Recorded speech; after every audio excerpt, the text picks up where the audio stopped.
You know, I would go literally insane if I didn't have my numbers.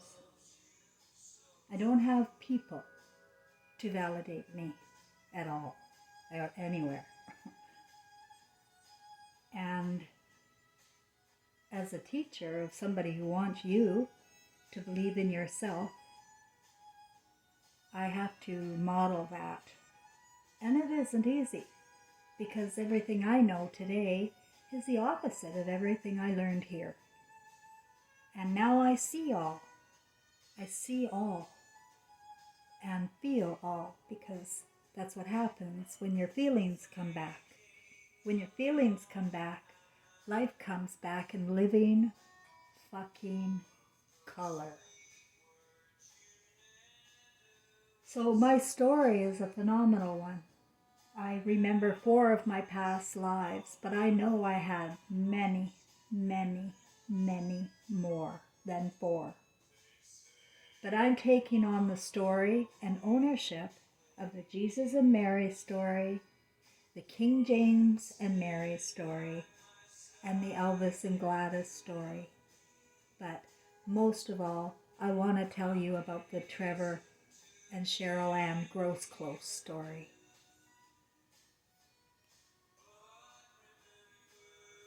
We are in a playground, and we are all wearing costumes.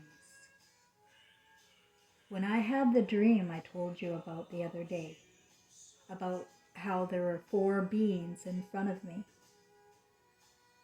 and I heard a male voice say, "Who will bear the brunt of her anger?" And they were referring to my mother-to-be. I saw that they were empty costumes before my spirit went into it. So I chose a role. I chose the role of Cheryl Ann Grosclose, second child, daughter of Eleanor May Oi. Oi. Oi. And that was a joke, because I'm in contract with my twin flame, my mother. And everything about our story is to help wake the world up. If the world does not wake up, the world is over. The world is over. I cannot be more clear today. The world will be over. The world will be over without your participation of love. If the love is gone in you, it doesn't hurt me a bit to see you go.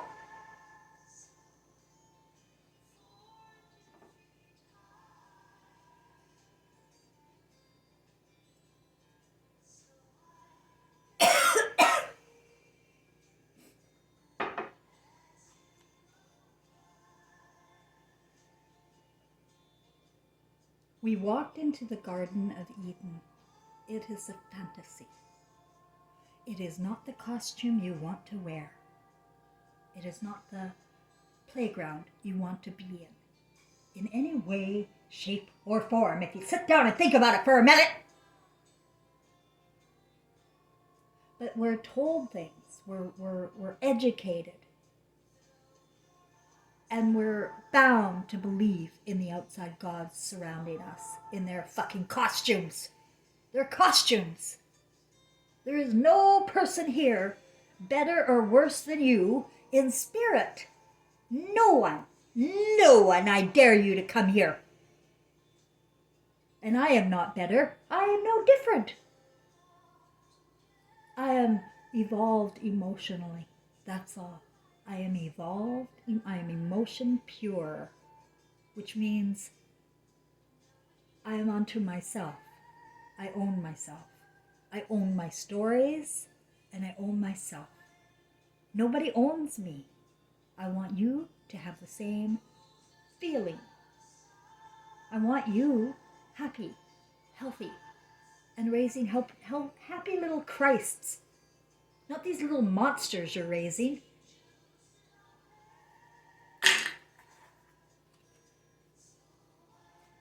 Nobody has their own sense of purpose or desire. They are fed an American or whatever dream, and that's what's valuable here. Listen, it's not enough. It's not enough to know the truth. It's not enough.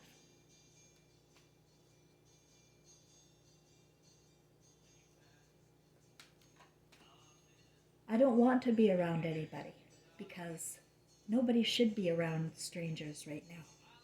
This is the time to be home.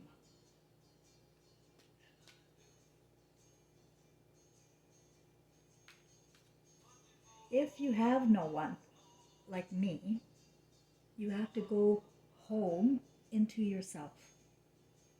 And you have to start feeling your people again, feeling your memories of your people from your childhood. We are all innocent. And if you're gonna fucking hang on to your parents' guilt, fuck you!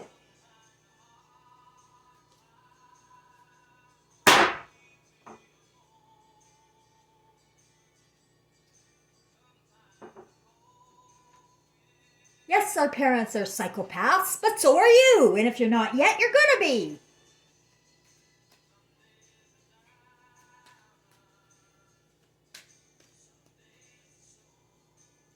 They've removed feeling here in the Garden of Eden. And we can't play like that. We cannot play on earth destroying spirit.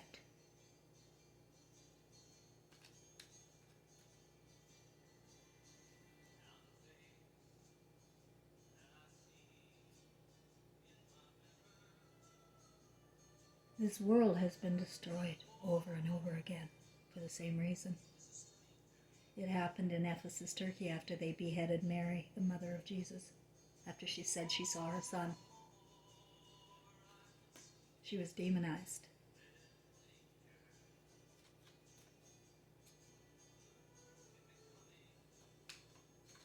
But we don't die, even if you chop their heads off. We are born again every 100 years or so, I imagine. And since we've been caught in the trap, what I'm picking up with my spiritual guides, my mother, is that the twin flame parts of us, we are switching roles with them, like with me and my mother. Like this time I bore the brunt of her anger, right? We're switching up roles to maintain our spirit. Because if our spirit was treated, I can't finish that. I don't even know what I'm saying in that. Like I said, I would go insane if my numbers weren't around me. Like a little while ago, I felt my father here, and he said, "Remember me out loud," and make my old memories come alive. And I remember that from a song. And it was right after I was just thinking about him. I was just thinking about my childhood with my father and how much I loved my dad. And I remember this time when I was 16 and I left my mother's house and I went to live with him and his new family up in Cranbrook, British Columbia. And he was a tree topper. He was like doing this, he didn't like those regular jobs. And so he got a job as, he was a handyman. And his company was called, at one point, Hire a Husband.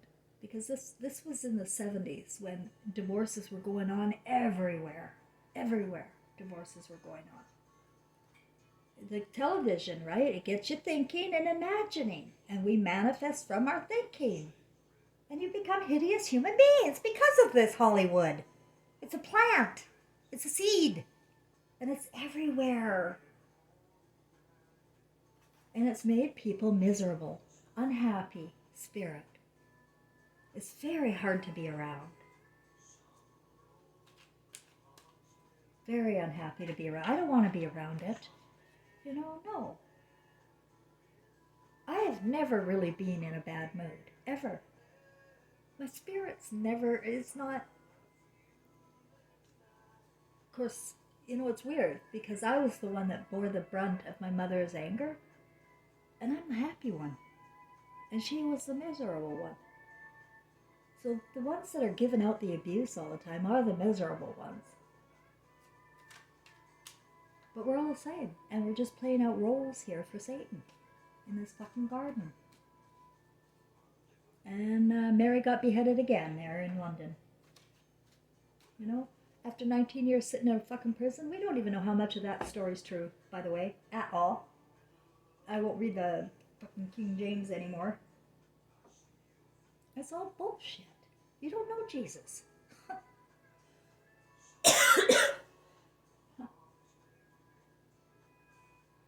But I remember my dad in this business. And my father and my son are twin flames. Well, I might get terms wrong sometimes. I just don't know what to make of those two. I think they're twin flames. But they didn't have any role to play out of. Their role was representing the meek, both of them. They both did the job extremely well. One of them died on Skid Row. The other one died trapped in flames. It was brilliant for the story. And before I go much further, I'm going to tell you something. Everything about me and my story is in my book. And I remember my mom used to say that all the time. In my book! Blah, blah, blah. In my book! Well, now I got it. I got it in my head. In my book. This is my story. And you don't have to believe in it. You know who has to believe in it? Me. I have to believe it. And you have to believe yours.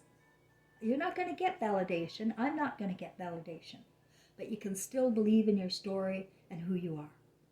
It's all about your feelings, your emotions. You have to be emotion pure. And that means feeling good about who you are, what you're doing. And you are not going to feel good about who you are, what you're doing, demonizing others, pointing the fingers. We're all in the same boat. Noah's Ark. We're right here. We're in the boat still.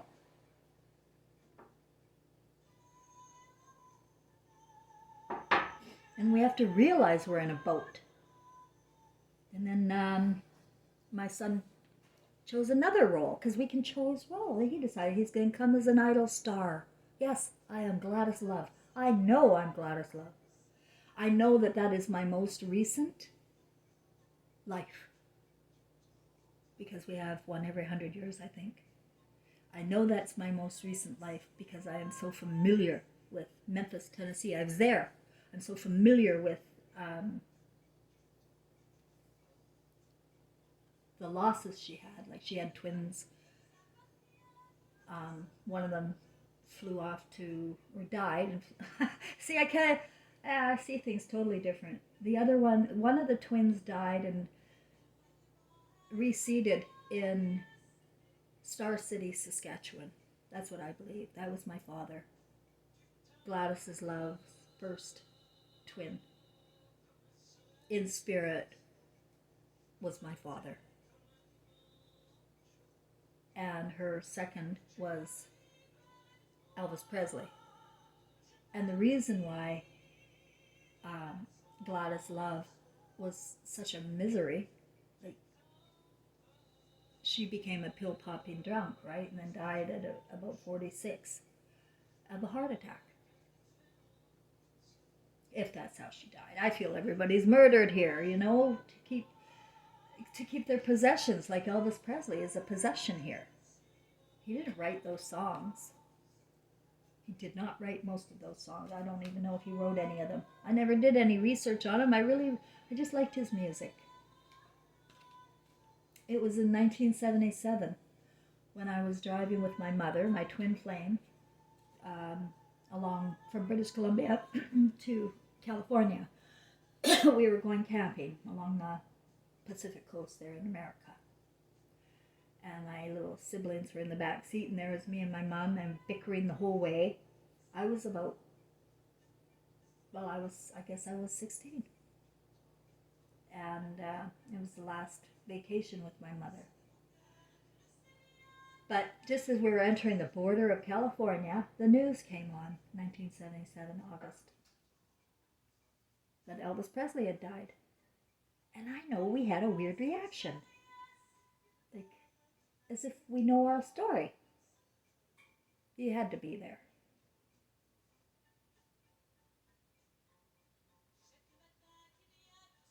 And in my story, in my book, I'll keep saying, in my book, my mother and I, and my father and my son, and with the head honcho, my grandmother, are here as a 5-point star, as a symbol. Our symbol is a 5-point star to let you know we're all stars. There's no star better than the other star. But we have a responsibility to Earth. That's one thing. Actually, that's nothing. What's really responsible? I'm getting so overwhelmed with this feeling that you have to come emotion again. You have to come emotion pure soon. 1, 2, 3. You have to drop the armor, pretense, and realize that you're in a story.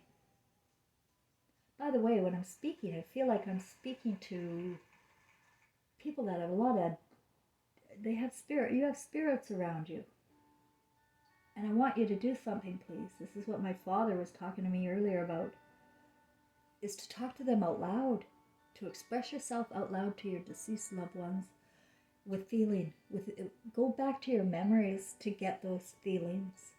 If you don't have them, that's if you don't have them, for your dead ones.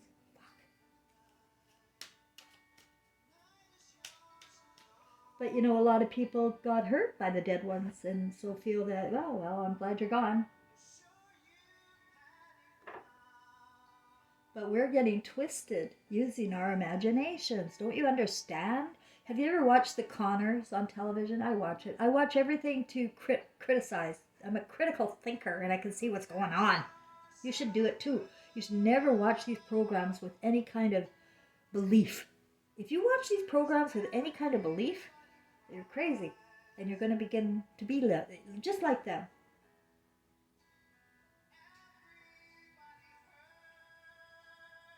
But the Conners are like Roseanne Barr. I remember when that show first came out. It was such a hideous show. But we laugh. And that's how they do it. They switched love and joy to mocking. It's all mocking. It's all mocking, and it's hideous reptilian behavior. Reptilian behavior is not using your first sense of love, emotion, in everything you do. You're only using your senses of the physical. And the physical turns to ash. There's no memory. No memory of your senses whatsoever. You will remember nothing. So you will have learned nothing and evolved nowhere. Unless you're also using the emotional love. With love, appreciation, joy, that you have it. That you have anything.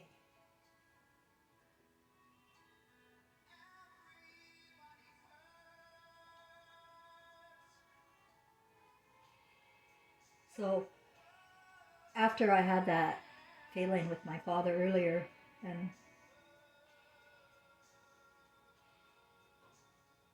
I just felt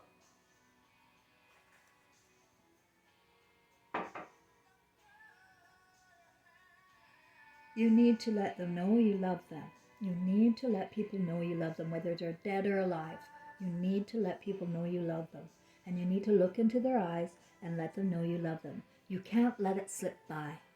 You can't assume people know, because they don't know. You cannot. People I love deeply, deeply, deeply have no fucking clue. They don't know how much I love them. But I can't, they won't even talk to me. They're so fucking full of bullshit. Their eyes are turning brown. That's what I say.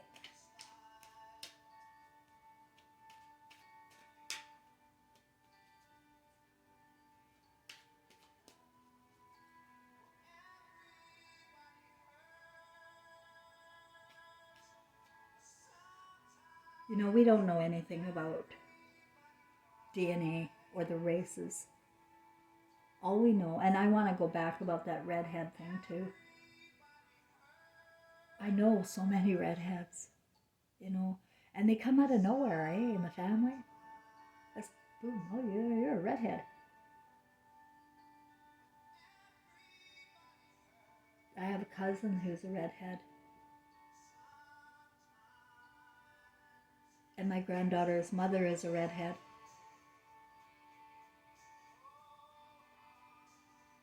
And my grandson's grandmother is a redhead.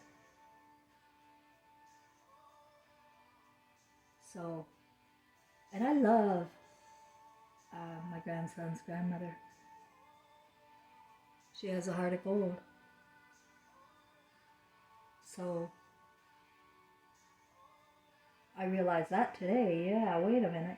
But then again, she, you don't know people and you don't know what they're up to in their imaginations. And you can't tell. You will never be able. So, to go after people because of red hair or black skin or purple skin or whatever, green eyes, blue eyes, brown eyes, whatever. Let's drop it, because I think that they've been doing a lot of DNA messing. That's always been what the early childhood, they've been messing with those vaccines for over 100 years, since 1988, I think. They found mercury in the velvet hats, that little top hats the men wore. They were going lobotomized. They were going like they didn't care about anything. They were going lobotomized. And they found that the glue in the felt hats caused this, and they found that mercury was in the glue. And they've been using mercury to get into our systems. They're using metal to get into our system, our physical body. I just don't think it can affect our emotional consciousness, though, unless we're suffering, We can they can create anything they want, I guess. But it's emotional consciousness that matters. It doesn't matter what you look like. What matters is you picked it, I think. You picked it. You picked the costume.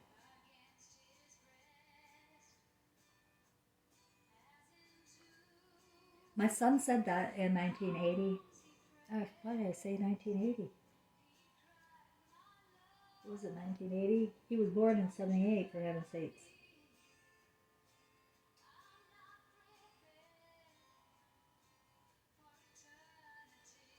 Anyway, I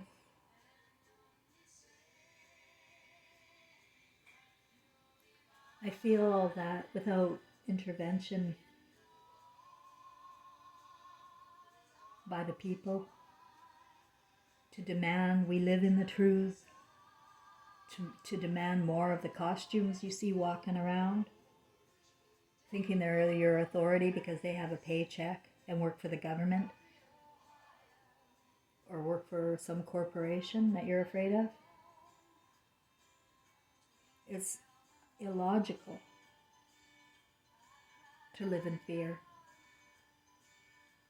to me, because we don't die. You can murder people over and over again, and they just need to know you still love them after they die. Doesn't matter what you did to them. It really doesn't matter what you did. It really doesn't matter to them after they die. It's all artificial intelligence. They just need to know that you still feel them in your heart, It's the heart that lives on. It's not this. This is a game. So consider it like you're watching a movie here, right? It is like a movie to me now. It is a movie, and we're recording it from the beams in our eyes. Those little lights in your eyes, our pupils have cameras in them, and they're recording. They're recording your feelings and your emotions that you're missing now. I felt them all after the Trevor came back with the beams of light. I felt all my feelings of the times that I was living, and I thought I had, like, I thought I was a feeler. I was an emotional reactor. I wasn't a feeler, I was an emotional reactor. I never went inside. I lost my empathy and I lost my intuition, because if I had it, I would have known what was going on in my house against my son again. God.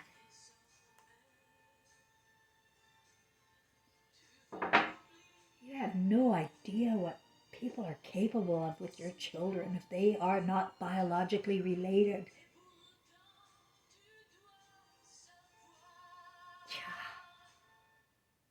And you just look at TV and think about those people and the people in China and the Holocaust there. You think about those people as victims. And nobody looks to their children. No one. No one. I didn't. Oh my God, you're insane. Here. But when you die, suddenly it's all there again, guys. And that's why we're switching roles. It's emotionally impossible to evolve here. You can't watch TV for a life. You can't be fed information and think that you're going to go anywhere. You will go nowhere with fed information. You have to go inside.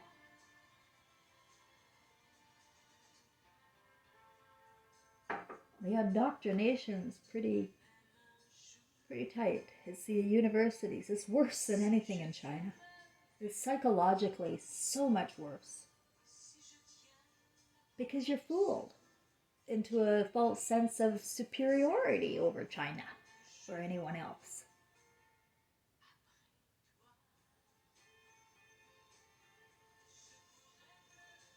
I think that they were created, the Chinese army. They were aborting baby girls for like 50 years. And now they have a psychopathic army, don't they? Ninjas. And about 5 million of them moved to British Columbia since the 90s under the story. It's a media story. Hong Kong leases and how they're up and all that, and they just wanted to come over here because they didn't want to go back. The story. It's the story. But they're here. And then all of a sudden we started having new rules around Vancouver, British Columbia. Suddenly everybody had to dot their I's, cross their T's, and just be in perfect behavior all the time. Work long hours, study hard. The WE program came in, Chinese program for raising kids. Abortion came legal, 1989 there.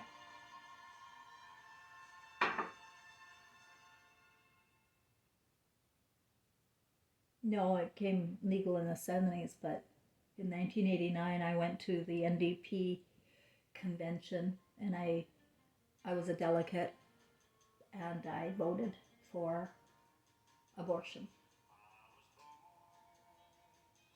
And I had abortion anyway. I voted for abortion because I'd had one.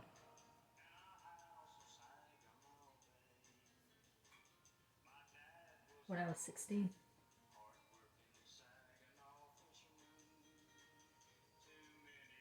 My dad told me he would have.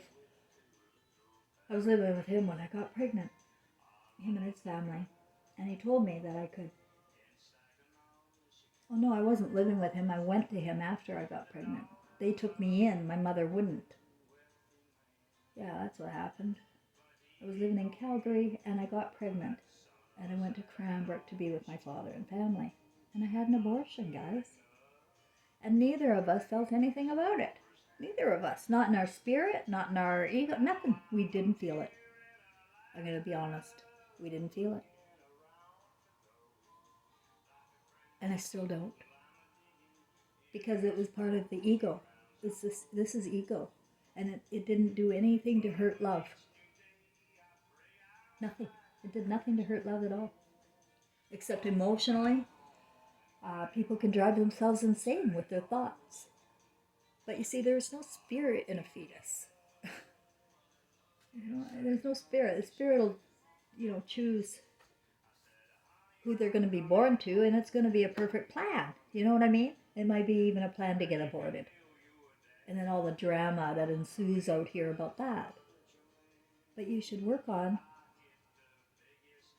why are we aborting babies? Why do we have to here? It's because marriages started breaking up in droves in the 60s and 70s. They started really driving wedges in between the husband and wife, the builder and the creator. And the creator became the government and the media. The creative producers planted seeds that made people the spawns of what this is. And that's my problem, guys, is that I trigger a lot of people, and I get that. And I get their abuse back, and I'm an emotional reactor, so they're going to hear from me, but I'm here out of love, whether you can feel that or not. I am. And I have to keep remembering that in my own head. My heart knows, but I have to remember it in my head. This ego has no love.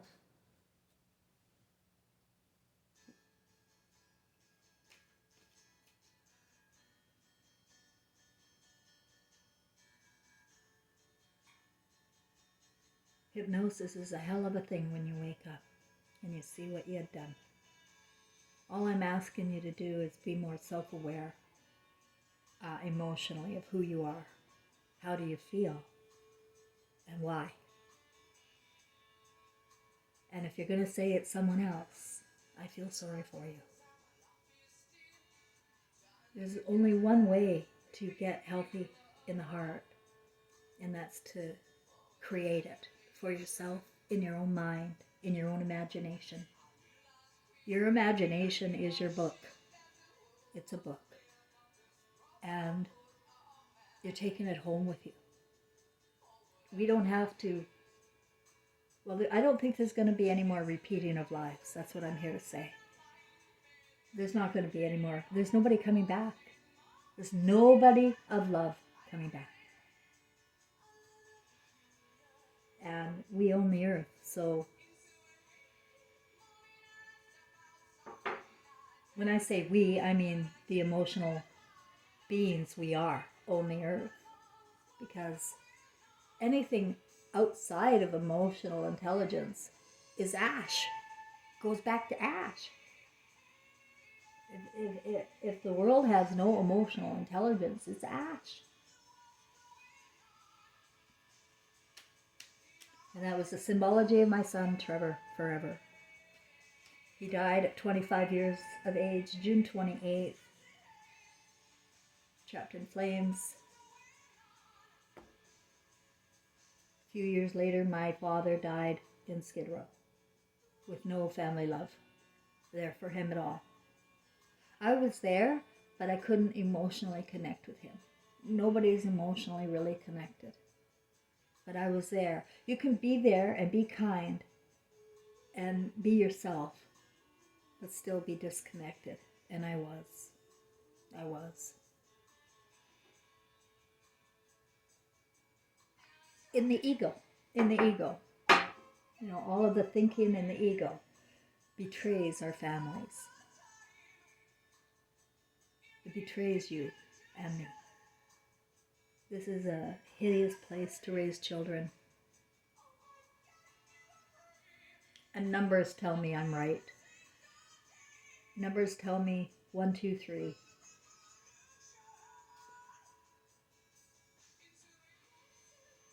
And I am starting to wonder if that really is for next month. Because I am feeling a little weird about everything right now. I have anxiety that I don't need to have because I don't have anybody to make me anxious. So I go inside and I do my hypnosis and check out my feelings. I never let my feelings get out of line, go off rails. As soon as my feelings go off rails, I have to figure out what's going on with me. With me, not the world. It always has to come back to you now.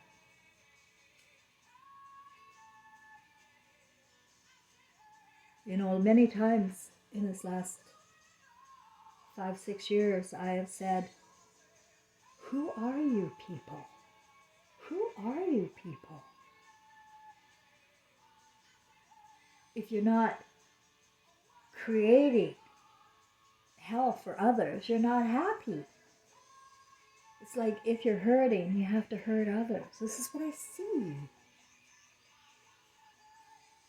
Emotionally, it's retarded. I feel the earth shake. It's my symbol, it's my sign. I don't hear anybody else tell me the earth's shaking, but it has since 2016 in British Columbia. I felt it there. When I came to Quebec, I couldn't feel anything. I was a zombie, and I did not feel the earth under me shake. But after about a year, it started to shake. As I got to know my own emotions again and look at my life and be aware of what happened and where everything went wrong. If people don't know where things are going wrong, they blame themselves. But I knew better. I couldn't anymore. I just couldn't blame myself anymore. I knew that I was a good soul.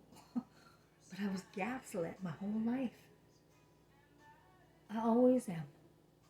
And that is why I have those emotional memories, is because I have them again. And those other 3 happen to be in history and famous to other people. Idol stars to worship. That's what you do.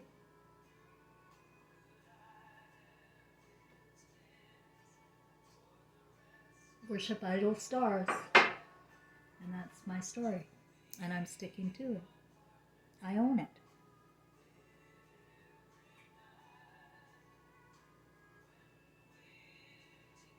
I was born September 11th. My father was born Easter Sunday.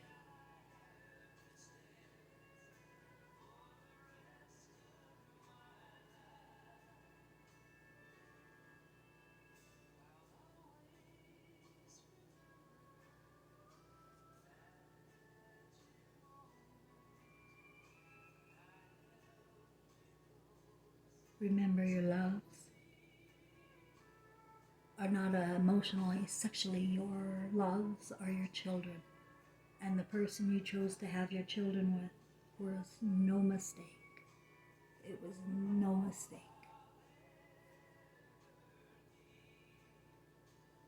God decides who lives and who dies. That's what I get tonight. All of this fuckery around here, it doesn't matter. It's all a game. It's all a game. It's all a show. It's theater. God decides who lives and dies. No one else. God decides, okay? Who is God? A man? No. Love. Love decides who lives and dies.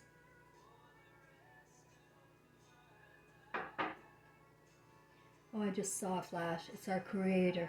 Our Creator does. And our Creator is a woman. Our Creator is a woman, and she decides who lives and dies. Now you can believe me or not, but that's a fact. That's a right brain fact. And the right brain is the only one that lives forever. The left brain's going to go to ash and there will be zero memory of it. You need your right brain. You need your love connected to your conscience. I have last call and good night, Irene. So tell your friends, if You're hanging around friends and you're keeping yourselves entertained instead of at home, instead of with the people you need to be with. And I'm sorry. I can't miss people that don't love. I have no connection to you anymore. I can't connect to you if you don't love.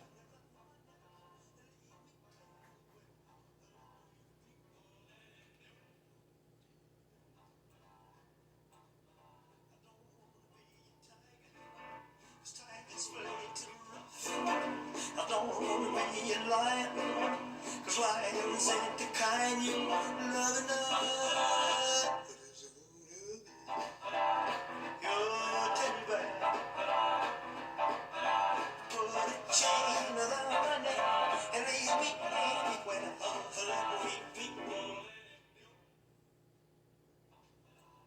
Like I said, Elvis Presley didn't write any of his songs, and he was in ego like everybody. He was having a good time. His spirit wasn't, and that's why he left early.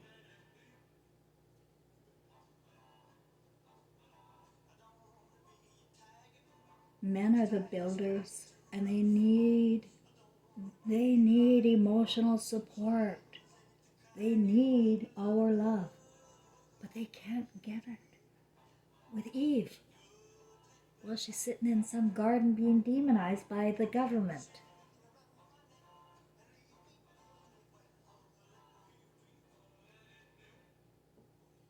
Women support men. Women keep men strong. Men aren't strong. They're cowardly. They have no brains.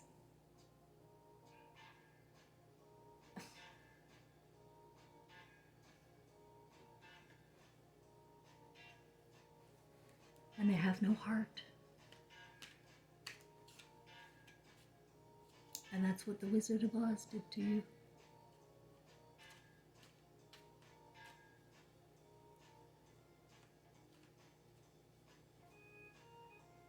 They need a woman to carry them through, to emotionally connect and carry them through. I worry about men. Well, I actually worry about women because they're educated too, the same way. Why am I talking about? Yeah, they're educated the same. Lobotomized.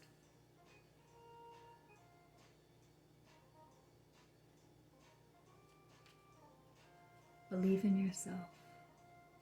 Love thy mother and thy father with all thy heart and soul, because you are them and they are you.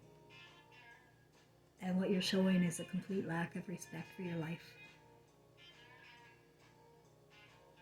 A lack of respect for your life means unworthy for life.